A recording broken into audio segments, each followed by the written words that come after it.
Skeleton for Dinner by Marjorie Coiler. Sorry if I'm saying that wrong. Illustrated by Will Terry. For dinner, 1 ghost, 2 ghoul, 3 skeleton. Skeleton for dinner. One day, Big Witch and Little Witch decided to brew a stew.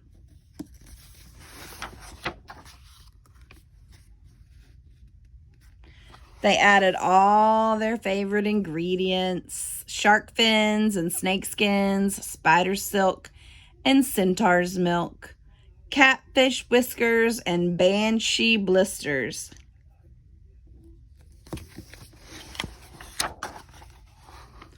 Big Witch took a taste. "This is so yummy," she said. "Let's invite our friends for dinner." "What fun," said Little Witch. "I'll make a list. Ghost, ghoul, and skeleton," boomed Big Witch. "We must have skeleton for dinner." Just then, Skeleton was clickety-clacking up the hill. As he reached the top, he saw Little Witch's list pegged to a tree. He heard what Big Witch said to Little Witch. "I think they want to have me for dinner," cried Skeleton. "I don't want to be eaten." His bones began to quake and shake. Before the witches saw him, he rat-a-bat-tatted down the hill and jingle-jangled as fast as he could to ghosts. "The witches want me in their stew, and they want to eat you too," he screeched. "Oh no," wailed the ghost, and she floated after Skeleton. They scooted by the graveyard where Ghoul was shoveling dirt. "Where are you going in such a hurry?" he asked. "The witches want us in their stew, and they want to eat you too," said Skeleton. "Yikes," shouted Ghoul. "Let's go hide," and he dashed after the others. Back on the hill, Little Witch said, "I'm off to invite our friends for dinner," and away she flew on her broomstick. But when she got to Skeleton's, he was nowhere to be seen. "Maybe he's at Ghost's," thought Little Witch.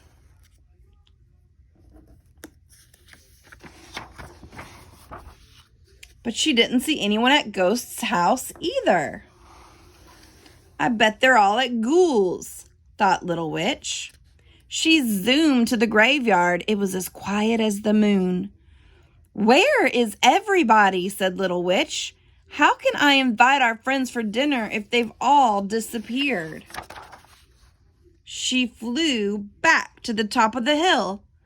"I couldn't find anybody at home," she told Big Witch.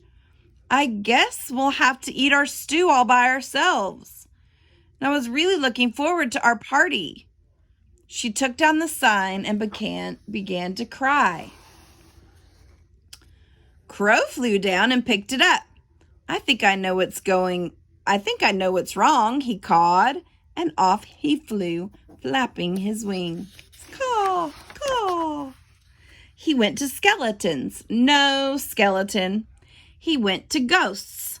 No ghost. He went to Ghoul's. No ghoul. And then he saw footprints leading into the woods.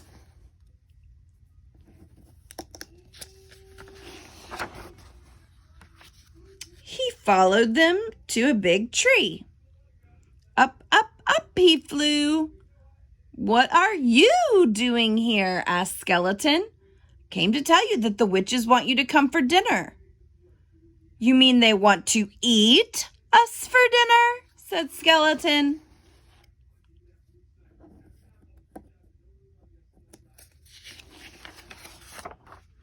No, they want to have you for dinner, said Crow. That means invite you for dinner.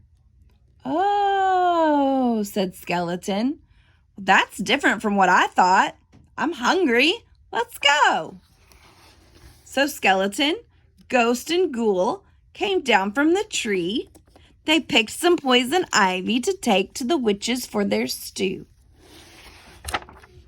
When they got to the top of the hill, the witches were so happy to see them, their faces lit up like jack-o'-lanterns. Come and eat, shouted Big Witch. Have a seat, shouted Little Witch. And we'll give you a treat, said both witches together.